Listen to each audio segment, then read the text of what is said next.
Okay. 1.3 sub chapter ആയിട്ടുള്ള major perspectives ആണ് നമ്മൾ പറയുന്നത്. ഓക്കെ. മേജർ പേഴ്സ്പെക്റ്റീവ്സിൽ തന്നെ സോഷ്യൽ കൊഗ്നീഷൻ, സോഷ്യൽ ലേണിംഗ്, അതായത് അത് തന്നെ ആൽബർട്ട് ബന്ദുരാസ് ബോബഡോളുടെ സ്റ്റഡി, പിന്നെ സോഷ്യോ കൾച്ചറൽ പേഴ്സ്പെക്റ്റീവ് എങ്ങനെയാണ്, എവല്യൂഷണറി എങ്ങനെയാണ്, ഇത്തരത്തിലുള്ള കുറച്ച് പേഴ്സ്പെക്റ്റീവുകൾ മാത്രമാണ് നമ്മളിതിൽ പറയുന്നത്. ഓക്കെ. അത്രമാത്രം ഉള്ള കുറച്ച് വീക്ഷണങ്ങളാണ് നമ്മളിതിൽ പറയുന്നത്.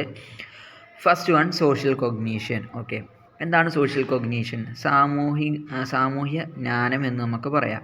അപ്പോൾ സാമൂഹ്യ ജ്ഞാനം അല്ലെങ്കിൽ സോഷ്യൽ കൊഗ്നീഷൻ എന്നാൽ മറ്റുള്ളവരുടെ പെരുമാറ്റങ്ങളെ എങ്ങനെയെന്ന് കണ്ട് വ്യാഖ്യാനിച്ച് ന്യായീകരിക്കാമെന്ന് പഠിക്കുകയാണ്.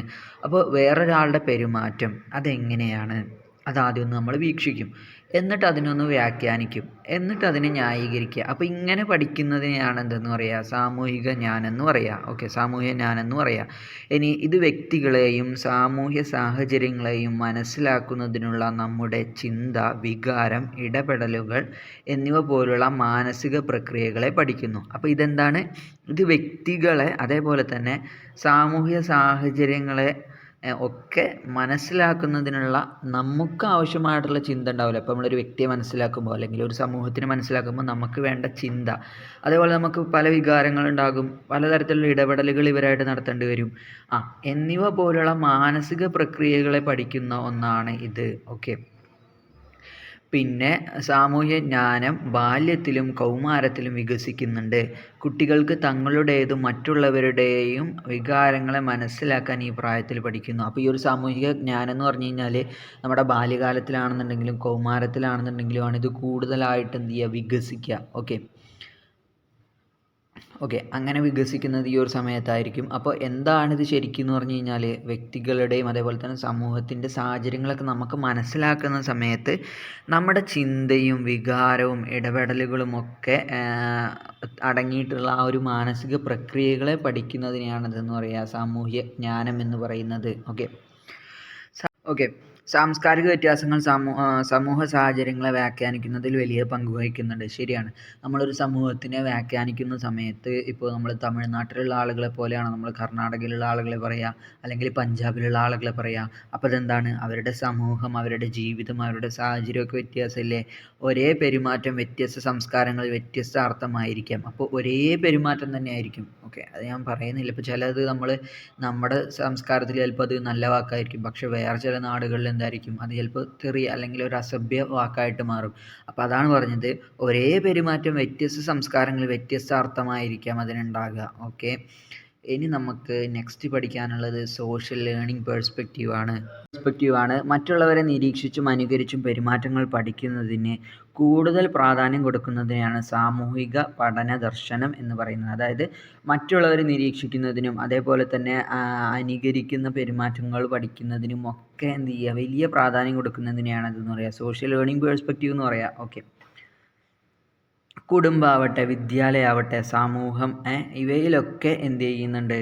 അനുഭവങ്ങൾ സ്വാധീനിക്കുന്നത്. അതായത് ഇപ്പോൾ കുടുംബങ്ങളിൽ നിന്നുണ്ടാകുന്ന, വിദ്യാലയങ്ങളിൽ നിന്നുണ്ടാകുന്ന, പൊതുവെ സമൂഹത്തിൽ നിന്നുണ്ടാകുന്ന കാര്യങ്ങളൊക്കെ ഇതിനെ സ്വാധീനിക്കുന്നുണ്ട്. ഉദാഹരണത്തിന് ഒരു കുട്ടി അക്രമ സ്വഭാവം കാണിക്കുന്നുണ്ടെങ്കിൽ അത് കുട്ടിക്ക് മാതാപിതാക്കളിൽ നിന്നോ സമപ്രായക്കാരിൽ നിന്നോ അല്ലെങ്കിൽ മാധ്യമങ്ങളിൽ നിന്നോ കിട്ടിയതായിരിക്കും. അതായത് ഇപ്പോൾ സമൂഹ മാധ്യമങ്ങളിൽ നിന്നോ അല്ലെങ്കിൽ മാതാപിതാക്കളിൽ നിന്നോ അല്ലെങ്കിൽ സ്വന്തം സമപ്രായക്കാരിൽ നിന്നോ ഒക്കെ കിട്ടിയതായിരിക്കും. അപ്പോൾ മറ്റുള്ളവരെ നിരീക്ഷിച്ചും അനുകരിച്ചും പെരുമാറ്റങ്ങൾ പഠിക്കുന്നതിന് കൂടുതൽ പ്രാധാന്യം കൊടുക്കുന്നതിനെയാണ് സാമൂഹിക പഠന ദർശനം എന്ന് പറയുക. ഓക്കെ. അപ്പോൾ ഇവിടെ എന്തായിരിക്കും കുട്ടി ചെയ്തിട്ടുണ്ടാവുക? മറ്റുള്ളവരെ നിരീക്ഷിച്ചു, അതിനനുസരിച്ച് അനുകരിച്ചു, എന്നിട്ട് പെരുമാറ്റങ്ങൾ പഠിച്ചു. അപ്പോൾ അങ്ങനെയുള്ള കാര്യങ്ങളെയാണ് സോഷ്യൽ ലേണിംഗ് പേഴ്സ്പെക്റ്റീവിൽ നമ്മൾ ഉൾപ്പെടുത്തുക. ഓക്കെ. ഇനി ബോബോഡോൾ എക്സ്പെരിമെൻ്റ് എന്താണെന്ന് നമുക്ക് നോക്കാം. അപ്പോൾ നമ്മൾ പറഞ്ഞിരുന്നു, ജസ്റ്റ് ഒന്ന് നമുക്ക് മുകളിലത്തെ ഒരു ഹെഡിങ് എടുക്കാം. ഇതിൽ നമ്മൾ എന്താ പറഞ്ഞത്? സോഷ്യൽ കോഗ്നിഷൻ നമ്മൾ പറഞ്ഞു കഴിഞ്ഞു. സോഷ്യൽ ലേണിങ്ങിൻ്റെ ബ്രാക്കറ്റിലായിട്ടാണ് ആൽബർട്ട് ബന്ദുരാസ് ബോബോഡോൾ സ്റ്റഡി പറഞ്ഞിട്ടുള്ളത്. സോഷ്യൽ ലേണിങ്ങിൻ്റെ ഭാഗമാണ് ഏത്? ദി ബോബോഡോൾ എക്സ്പെരിമെൻ്റ് എന്നുള്ളത്. അതങ്ങനെ തന്നെ മനസ്സിലാക്കണം. ഓക്കെ. മുതിർന്നവരുടെ പെരുമാറ്റം നിരീക്ഷിച്ചും പിന്നെ അത് അനുകരിച്ച് നോക്കിയും അക്രമ സ്വഭാവം കുട്ടികൾ പഠിക്കുന്നു എന്നാണ് ആൽബർട്ട് ബന്ദുര ബോബോഡോൾ എക്സ്പെരിമെൻറ്റിലൂടെ പറയുന്നത്. ഓക്കെ, എന്താ പറഞ്ഞത്? മുതിർന്നവരുടെ പെരുമാറ്റം കുട്ടികൾ നിരീക്ഷിച്ചിട്ട് അത് നോക്കിയിട്ടാണ് അവരെല്ലാം പഠിക്കുന്നത്. അപ്പോൾ അക്രമ സ്വഭാവങ്ങൾ കുട്ടികൾ കാണിക്കുന്നുണ്ടെന്നുണ്ടെങ്കിൽ അത് മുതിർന്നവരിൽ നിന്ന് തന്നെയാണ് എന്നാണ് പറഞ്ഞത്. കുട്ടികളെ രണ്ടായി തിരിച്ച് എന്ത് ചെയ്തു? പാവയെ ഉപദ്രവിക്കുന്ന ആളെ ഒരു ഗ്രൂപ്പിനും പാവയെ ഉപദ്രവിക്കാത്ത ആളെ മറ്റേ ഗ്രൂപ്പിനും കാണിച്ചു കൊടുക്കുന്നു. എന്നിട്ട് ഇവരെ ഒരു റൂമിലാക്കി അവർ കണ്ട പ്രവർത്തനം ചെയ്യുന്നുണ്ടോ എന്ന് നിരീക്ഷിക്കുന്നു. ഇവിടെ എന്താ ചെയ്തതെന്ന് വെച്ച് കഴിഞ്ഞാൽ, മൊത്തത്തിൽ ഞാൻ എക്സ്പെരിമെൻ്റ് എന്താണെന്നൊന്ന് പറയാം. ഇവിടെ ആൽബർട്ട് ബന്ദൂർ എന്ത് ചെയ്തു? കുട്ടികൾ ഒരു 72 കുട്ടികളെ എടുത്തിട്ട് 24 ആയിട്ടുള്ള ഗ്രൂപ്പാക്കിയിട്ട് തിരിച്ചു. അപ്പോൾ 24 48 അങ്ങനെ 72. അപ്പോൾ 72 കുട്ടികളെ അങ്ങനെ തിരിച്ചതിന് ശേഷം ഈ കുട്ടികളെ എന്ത് ചെയ്തു? ആ ഒരു ബോബോ ഡോൾ എന്ന് പറഞ്ഞിട്ടുള്ള ഒരു പാവയുണ്ട്. അപ്പോൾ ആ ഒരു പാവയുടെ പ്രത്യേകത എന്ന് പറഞ്ഞു കഴിഞ്ഞാൽ അതിന് ഒരു ഇടി കിട്ടിയാലും അത് തിരിച്ചു വന്ന് അതേ സ്പോട്ടിൽ തന്നെ വന്നിരിക്കും. അങ്ങനത്തെ ഒരു പാവയാണ്. അപ്പോൾ ഈ ഒരു പാവേനെ ഫസ്റ്റത്തെ ടീമിന് കൊണ്ടുപോയി കാണിച്ചു കൊടുത്തു. അപ്പോൾ അവർ പോയി കാണുന്ന സമയത്ത് ഈ പാവ എന്താണ്, 3 റൂമുണ്ടായിരുന്നു. അതിൽ ഒരു റൂമിൽ ഈ ഒരു പാവ മാത്രമാണ് ഉണ്ടായിരുന്നത്. അതിനെ പോയി കാണിച്ചു കൊടുത്തു. വേറെ ഒരു റൂമിലുണ്ടായിരുന്നത് ഒരാളെന്ത് ചെയ്യാണ്? ഈ പാവയെ ഇടിച്ചുകൊണ്ടിരിക്കുകയാണ്. ഇടിച്ചുകൊണ്ടിരുന്ന് കുറച്ച് കഴിഞ്ഞപ്പോൾ ലാസ്റ്റ് ഈ ഇടിച്ച ആൾക്ക് എന്ത് കിട്ടി? ഒരു റിവാർഡ് കിട്ടി, ഒരു സമ്മാനം കിട്ടി. ഓക്കെ, പിന്നെ അത് കഴിഞ്ഞിട്ട് മൂന്നാമത്തെ റൂമിലുണ്ടായിരുന്നത് ഇതേപോലെ പാവയെ ഉപദ്രവിച്ചുകൊണ്ടിരിക്കുന്ന ഒരാളാണ്. ആ പാവയെ ഉപദ്രവിച്ചുകൊണ്ടിരുന്ന ആൾക്ക് കുറച്ച് കഴിഞ്ഞപ്പോൾ എന്ത് ചെയ്തു? പണിഷ്മെൻറ്റ് കിട്ടി. ഈ 3 കുട്ടികളെയും പിന്നീട് വേറൊരു റൂമിലാക്കി. ആ ഒരു റൂമിലാക്കിയ സമയത്ത് ഈ കുട്ടികൾ എങ്ങനെയാണ് റിയാക്ട് ചെയ്തത് എന്നാണ് മൂപ്പര് നോക്കിയത്. ഓക്കെ, ഫസ്റ്റിലെ ഗ്രൂപ്പ് എന്ത് ചെയ്തു? അവരൊന്നും ചെയ്തില്ല, അവരാ പാവയെ കണ്ടുപോകുന്നു. രണ്ടാമത്തെ ഗ്രൂപ്പിലെ ആളുകൾക്ക് എന്ത് ചെയ്തു? അവരാ പാവയെ നന്നായി അറ്റാക്ക് ചെയ്തു. ഓക്കെ, അറ്റാക്ക് ചെയ്തു, കാരണം അവർക്ക് എന്ത് ചെയ്തു? ഗിഫ്റ്റ് കിട്ടും എന്നുള്ള പ്രതീക്ഷയിൽ. മൂന്നാമത്തെ ടീം എന്ത് ചെയ്തു? അവർ ഈ അക്രമം കണ്ടെന്നുണ്ടെങ്കിലും അവരെന്ത് ചെയ്തില്ല?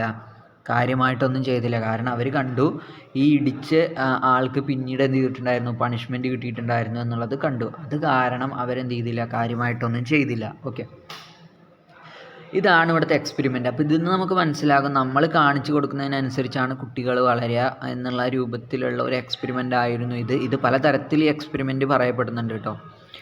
ഓക്കെ, അപ്പോൾ മെത്തഡോളജി നമുക്ക് നോക്കാം. സ്റ്റാൻഫോർഡ് നഴ്സറിയിലെ 3 മുതൽ 6 വയസ്സുള്ള 72 കുട്ടികളെ ഈ പരീക്ഷണത്തിൽ പങ്കെടുപ്പിച്ചു. ഇവരെ 8 ഗ്രൂപ്പുകളാക്കി. കൺട്രോൾ ഗ്രൂപ്പിലും അക്രമം കാണിക്കുന്ന മോഡലുള്ള ഗ്രൂപ്പിലും അക്രമം കാണിക്കാത്ത മോഡൽ ഗ്രൂപ്പിലും ഒക്കെ 24 കുട്ടികളെ ആക്കി. ഓക്കെ, എന്താ ചെയ്തത് ഇവിടെ? ഇപ്പോൾ ഞാൻ പറഞ്ഞു, കൺട്രോൾ ഗ്രൂപ്പ് എന്ന് പറഞ്ഞു കഴിഞ്ഞാൽ മീൻസ്, അതായത് അവിടെ ഒരു പ്രശ്നവും അവിടെ ഒരു ബോബോഡോൾ മാത്രമേ ഉണ്ടാവുള്ളൂ, ഒരു പാവ മാത്രമേ ഉണ്ടാവുള്ളൂ. പിന്നെ അക്രമം കാണിക്കുന്ന ഒരു മോഡൽ അവിടെ ഉണ്ട്, അതായത് അങ്ങനെയുള്ള ഒരു മനുഷ്യൻ അവിടെ ഉണ്ട്. ആ ഗ്രൂപ്പിൽ എത്ര ആളാണ്? 24 ആളാക്കി. പിന്നെ യാതൊരുവിധ അക്രമവും കാണിക്കാത്ത മീൻസ്, അതായത് അക്രമം കാണിക്കാത്ത മോഡലിലുള്ള ഗ്രൂപ്പ് എന്ന് പറഞ്ഞു കഴിഞ്ഞാൽ അവിടെ എന്ത് ചെയ്തു? അക്രമം കാണിച്ചിട്ട് എന്ത് ചെയ്തിട്ടുണ്ട്? അയാൾക്ക് പണിഷ്മെൻറ്റ് കിട്ടി, ആ ഒരു ഗ്രൂപ്പ്.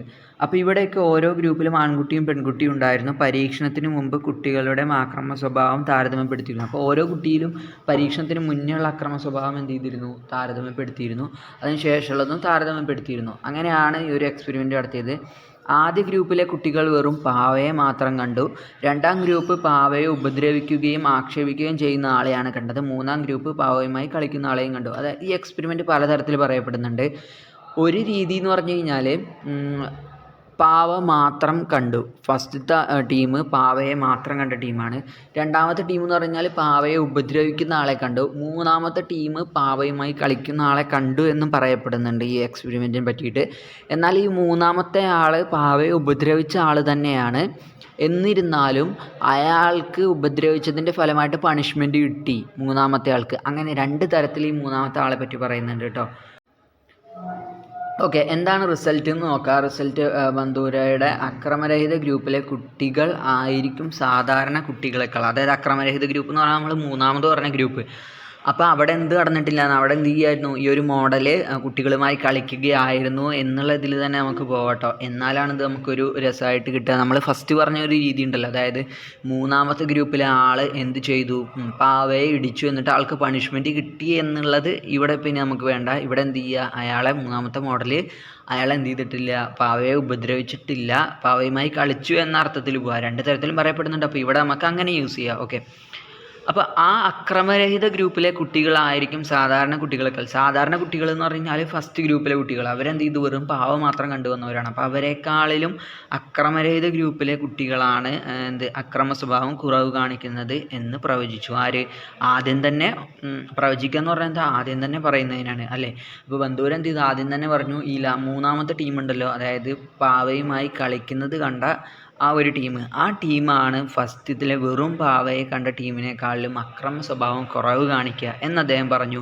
അക്രമരഹിതമായ എതിർലിംഗ മോഡലിനെ കണ്ട ആൺകുട്ടികൾ നിയന്ത്രണ ഗ്രൂപ്പിനേക്കാൾ കൂടുതലായി അക്രമപരമായ പ്രവർത്തനങ്ങൾ കാണിച്ചു എന്ന് പറഞ്ഞു. എന്താണ് അക്രമരഹിതമായ എതിർലിംഗ മോഡലിനെ കണ്ട, അതായത് ഇപ്പോൾ ഒരു ആൺകുട്ടികൾ എന്ത് ചെയ്തു, ആക്രമിക്കാത്ത, അതായത് അക്രമമില്ലാത്ത ഒരു പെണ്ണ്, അതായത് പാവയെ ആക്രമിക്കാത്തൊരു പെണ്ണിൻ്റെ മോഡലിനെയാണ് അവർ കണ്ടത്. അതായത് ഒരു പെണ്ണാണ് അവിടെ ഉണ്ടായിരുന്നത്.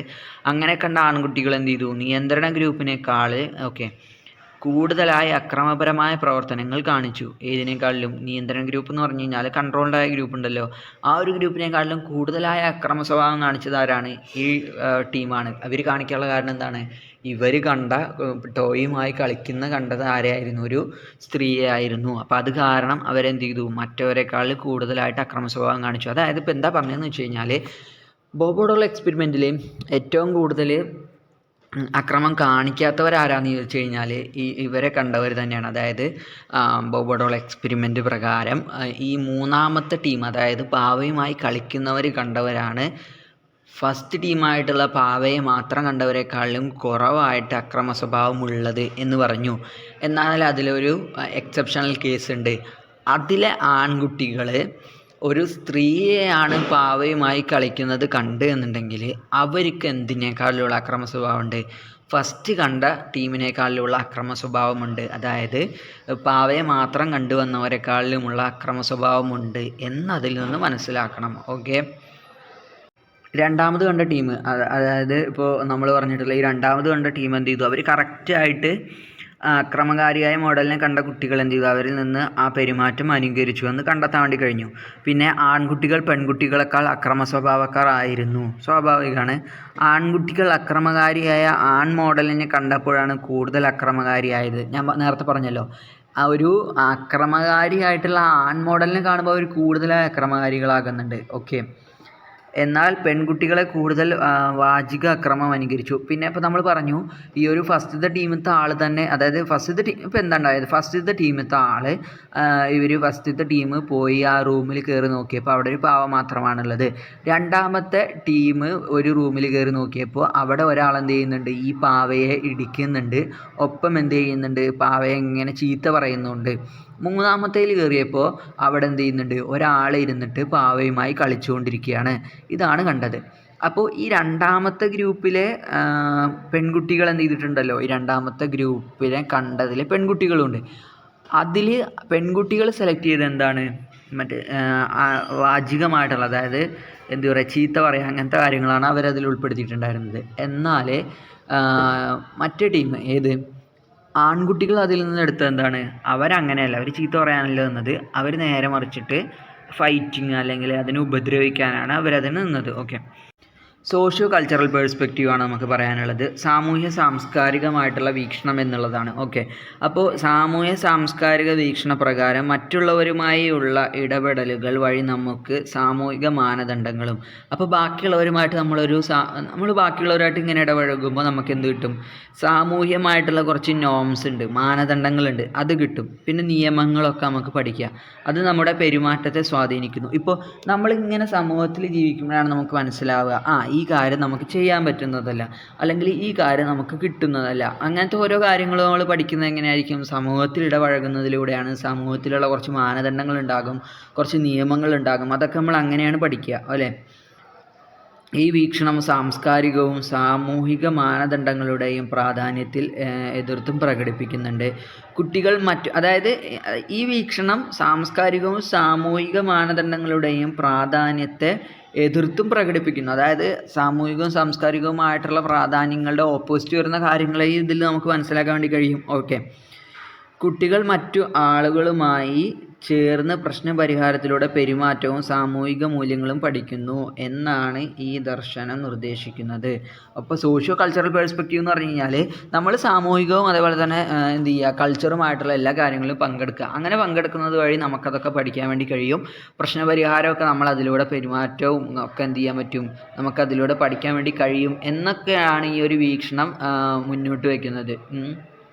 ഈ വീക്ഷണം സ്വീകരിക്കുന്ന സാമൂഹിക മനഃശാസ്ത്രജ്ഞർ എന്ത് ചെയ്യുന്നുണ്ട്, സാംസ്കാരിക മാനദണ്ഡങ്ങളും സാമൂഹിക സ്വാധീനവും ഒരു വ്യക്തിയുടെ പെരുമാറ്റത്തെ എങ്ങനെ സ്വാധീനിക്കുന്നുവെന്ന് പഠിക്കുന്നുണ്ട്. എന്താണ് പഠിക്കുന്നത് അവർ പഠിക്കുന്നത് സാമൂഹിക സ്വാധീനങ്ങൾ. ഇപ്പോൾ സമൂഹത്തിൽ എന്തെങ്കിലും ഒരു സ്വാധീനം ഉണ്ടായിക്കഴിഞ്ഞാൽ, അല്ലെങ്കിൽ ഒരു വ്യക്തിയുടെ പെരുമാറ്റത്തെ, അത് പിന്നെ സാംസ്കാരിക മാനദണ്ഡങ്ങളൊക്കെ ഒരു വ്യക്തിയെ എങ്ങനെയാണ് സ്വാധീനിക്കുന്നത് എന്നതിനെക്കുറിച്ചൊക്കെ പഠിക്കുന്നുണ്ട്. ഓക്കെ, മനുഷ്യ പഠനത്തെ ഒരു സാമൂഹിക പ്രക്രിയയായി കണക്കാക്കിക്കൊണ്ട് സാമൂഹിക സാംസ്കാരിക സിദ്ധാന്തം എന്താണ്, മനുഷ്യ പഠനത്തെ എന്ത് ചെയ്യുക, ഒരു സാമൂഹിക പ്രക്രിയയായി കണക്കാക്കുക. അപ്പോൾ മനുഷ്യനെക്കുറിച്ച് പഠിക്കുകയാണോ, അവനൊരു സമൂഹ ജീവിയായിട്ട് കാണുക.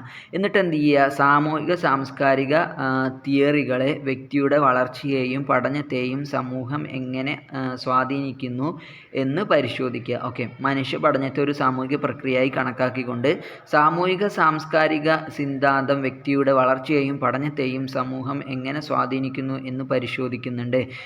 അപ്പോൾ ഈ ഒരു തിയറി സാമൂഹിക സമീപനങ്ങൾ, ലിംഗഭേദ ആചാരങ്ങൾ, കുടുംബഘടനകൾ, വംശീയവും ജാതീയവുമായി ബന്ധപ്പെട്ട സ്വാധീനങ്ങൾ, മതാചാരങ്ങൾ, അധികാര സ്ഥിതിഗതികൾ എന്നിവയെക്കുറിച്ചും പഠിക്കുന്നുണ്ട്.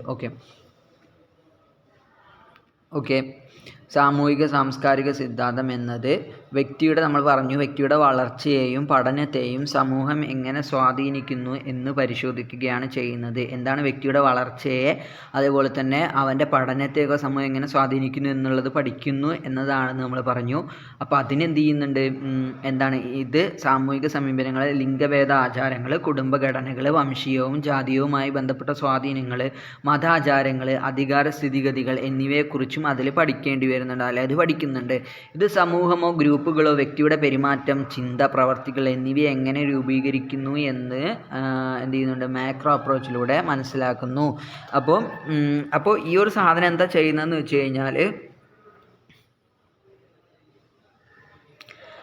സമൂഹം അല്ലെങ്കിൽ ഗ്രൂപ്പ് വ്യക്തിയുടെ പെരുമാറ്റം അല്ലെങ്കിൽ അയാളുടെ ചിന്ത, അയാളുടെ പ്രവർത്തികൾ എന്നിവയെ എങ്ങനെ രൂപീകരിക്കുന്നു എന്ന് വളരെ സൂക്ഷ്മമായി നിരീക്ഷിക്കുന്നു എന്നാണ് മാക്രോ അപ്രോച്ച് എന്ന് പറഞ്ഞു കഴിഞ്ഞാൽ. വളരെ സൂക്ഷ്മമായിട്ട് നിരീക്ഷിക്കുന്നു എന്നാണെന്ന് മനസ്സിലാക്കേണ്ടത്. സാമൂഹിക സാംസ്കാരിക മനഃശാസ്ത്രം എന്നാൽ സമൂഹത്തോടും സാംസ്കാരികമായ ആശയവിനിമയങ്ങളോടും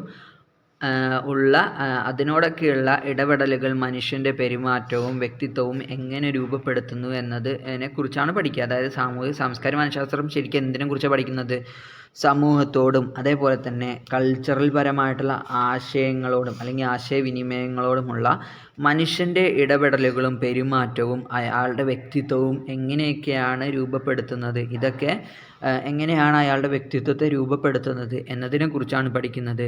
ഇത് ഭൗതികവും മാനസികവുമായ വളർച്ചയെ സ്വാധീനിക്കുന്നുണ്ട്. അപ്പോൾ അയാളുടെ മാനസികമായിട്ടുള്ളതാണെങ്കിൽ അല്ലെങ്കിൽ ഫിസിക്കലായിട്ടുള്ള വളർച്ചയൊക്കെ സ്വാധീനിക്കുന്ന കാര്യങ്ങളാണ് സാമൂഹിക മനഃശാസ്ത്രം എന്ന് പറഞ്ഞു കഴിഞ്ഞാൽ. എന്താണ്, സമൂഹത്തോടും സാംസ്കാരികപരമായ ആശയവിനിമയങ്ങളോടും അതിനോടൊക്കെയുള്ള ഇടപെടലുകൾ മനുഷ്യൻ്റെ പെരുമാറ്റവും വ്യക്തിത്വവും എങ്ങനെ രൂപപ്പെടുത്തുന്നു എന്നതിനെക്കുറിച്ചാണ് ഇതിൽ പഠിക്കുക. ഓക്കെ, ഇനി അടുത്തത് എവല്യൂഷണറി പേഴ്സ്പെക്റ്റീവ് ആണ്. ഓക്കെ, പരിണാമ വീക്ഷണം മനുഷ്യരുടെ സാമൂഹിക പെരുമാറ്റങ്ങൾ ജനിതകമായി രൂപപ്പെടുന്നതായും അവ പാരമ്പര്യമായി കൈമാറപ്പെടുന്നതായും വാദിക്കുന്നു. എന്താണ് പരിണാമ വീക്ഷണം?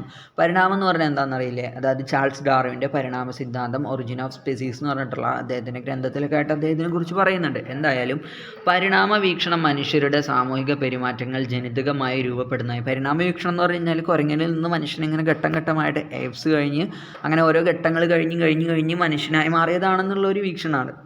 ഓക്കെ, അപ്പോൾ ഈ ഒരു വീക്ഷണം മനുഷ്യരുടെ സാമൂഹിക പെരുമാറ്റങ്ങൾ ജനിതകമായി രൂപപ്പെടുന്നതാണ്. അതായത് ഇപ്പോൾ മനുഷ്യൻ സമൂഹത്തിൽ പെരുമാറുന്ന കാര്യങ്ങളൊക്കെ അവന് ജെനറ്റിക്സ് വഴി കിട്ടിയതാണ്. ജെനറ്റിക്സ് വഴി കിട്ടുക എന്ന് പറഞ്ഞു കഴിഞ്ഞാൽ ഇപ്പോൾ ഒരാളുടെ അച്ഛൻ, ആ അച്ഛൻ എന്താണ് ഭയങ്കര ചൂടനാണെന്നുണ്ടെങ്കിൽ ആ ചൂട് സ്വഭാവം, അതായത് ആ ഒരു കലിപ്പൻ സ്വഭാവം മകനിലേക്കും കിട്ടും.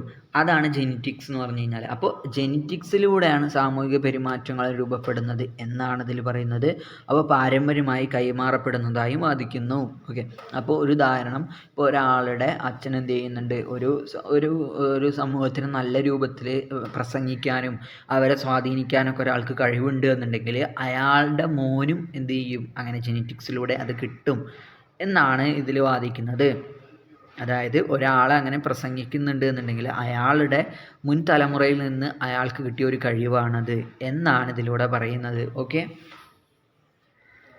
അവ പാരമ്പര്യമായി കൈമാറപ്പെടുന്നതായി അദ്ദേഹം വാദിക്കുന്നു. എങ്ങനെയാണ് പരിണാമത്തിലൂടെ ഭാഷയും ഗ്രഹണശേഷിയുമൊക്കെ തലമുറകളായി കൈമാറപ്പെടുന്നതെന്നാണ് ഇതിൽ ചർച്ച ചെയ്യുന്നത്. അപ്പോൾ എങ്ങനെയാണ് പരിണാമത്തിലൂടെ ഭാഷയും അതേപോലെ തന്നെ ശ്രദ്ധിക്കാനുള്ള കഴിവുമൊക്കെ കൈമാറപ്പെടുന്നത് എന്നാണ് ഇതിൽ ചർച്ച ചെയ്യുന്നത്. പിന്നെ നാച്ചുറൽ സെലക്ഷൻ മനുഷ്യരുടെ പെരുമാറ്റവും മനസ്സും രൂപപ്പെടുത്തുന്നതിൽ പ്രധാന പങ്ക് വഹിക്കുന്നുവെന്ന് ഈ വീക്ഷണം ചൂണ്ടിക്കാണിക്കുന്നു. ഓക്കെ, മനുഷ്യരുടെ പെരുമാറ്റവും മനസ്സും രൂപപ്പെടുത്തുന്നതിലൊക്കെ പ്രധാന പങ്ക് വഹിക്കുന്നുണ്ട് ഈ വീക്ഷണം എന്ത് ചെയ്യുന്നുണ്ട്, ചൂണ്ടിക്കാണിക്കുന്നുണ്ട്. എന്തിലൊക്കെയാണ് മനുഷ്യരുടെ പെരുമാറ്റമാവട്ടെ അതേപോലെ മനസ്സുമൊക്കെ രൂപപ്പെടുത്തുന്നതിൽ ഇതിൽ വലിയ പങ്ക് വഹിക്കുന്നുണ്ട്. അക്രമം പോലുള്ള പെരുമാറ്റങ്ങളിലെ ജനിതകവും പരിണാമപരവുമായ ഘടകങ്ങൾ മനഃശാസ്ത്രജ്ഞർ ഈ സമീപനം ഉപയോഗിച്ച് പഠിക്കുന്നു. അപ്പോൾ ഈ ഒരു അക്രമം പോലുള്ള പെരുമാറ്റങ്ങളിലെ ജനിതകവും പരിണാമപരവുമായിട്ടുള്ള ഘടകങ്ങൾ, അപ്പോൾ അക്രമം കാണിക്കുന്ന ഓരോരുത്തരുടെ പെരുമാറ്റത്തിൽ ജനറ്റിക്കലി അവരങ്ങനെ തന്നെയാണോ, അതായത് പൂർവികർ ഇങ്ങനെയൊക്കെ തന്നെ ആയിരുന്നോ എന്നെന്ത് ചെയ്യും നോക്കിയിട്ട് മനഃശാസ്ത്രജ്ഞർ പഠിക്കുന്നു എന്ന് പറയുന്നുണ്ട്.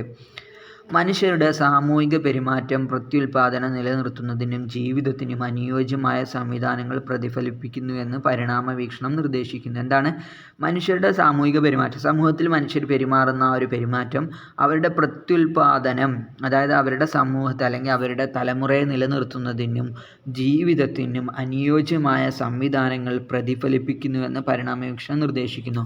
അപ്പോൾ അതുകൊണ്ടുള്ള ബെനിഫിറ്റ്സ് ആണ് കേട്ടോ പറഞ്ഞത്.